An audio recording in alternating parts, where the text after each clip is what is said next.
गोंंदवलेकर महाराज यांचं प्रवचन 31 जानेवारी. नाम हाच भगवंताचा अवतार. आजच्या युगात नाम हाच भगवंताचा अवतार आहे.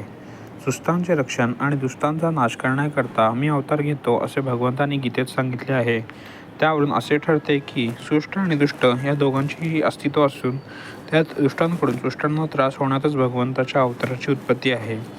आजकाल पाहू गेले तर असे दिसते की सुष्टांचे अस्तित्व जवळजवळ दुर्मिळ झाले आहे.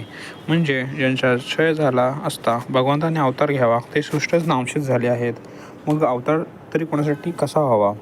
याचा अर्थ अवतार होणारच नाही असे नाही, पण वस्तुस्थिती काय आहे ते यावरून आपल्याला समजेल.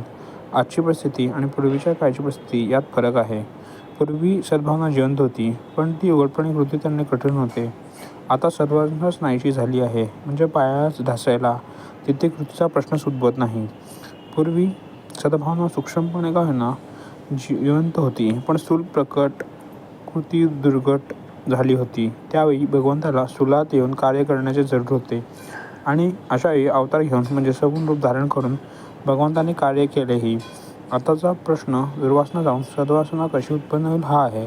म्हणजेच कार्य सूक्ष्मातले आहे. म्हणजे जसा रोग तसे औषध किंवा काट्याने काटा काढावा या न्यायाने उपाययोजना सूक्ष्मातच केली पाहिजे. वासना बदलायला वासनेइतकेच जबरदस्त इलाज पाहिजे आणि तो म्हणजे भगवंताचे नाम. चालू परिस्थितीत झगडून मार्ग काढून देणारा असा जर कोणता अवतार असेल ते म्हणजे भगवंताचे नाम. आणि त्याकरता सर्वांनी भगवंताच्या नामाचा टाहो फोडणे जरूर आहे. हे कार्य भगवंताने सगुण रूप धारण करून होणे कठीण आहे. ज्या अर्थी कारण सूक्ष्मातले आहे त्या अर्थी त्याला इलाजही सूक्ष्मातला पाहिजे. म्हणूनच नामा अवताराची आज गरज आहे.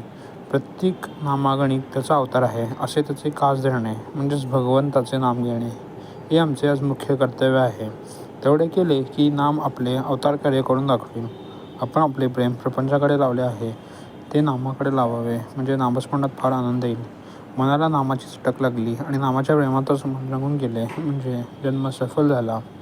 नामाने कलीची सत्ता नाहीशी होते, म्हणून नाम धारकाला कलीची बाधा नाही. श्रीराम जय राम जय जय राम.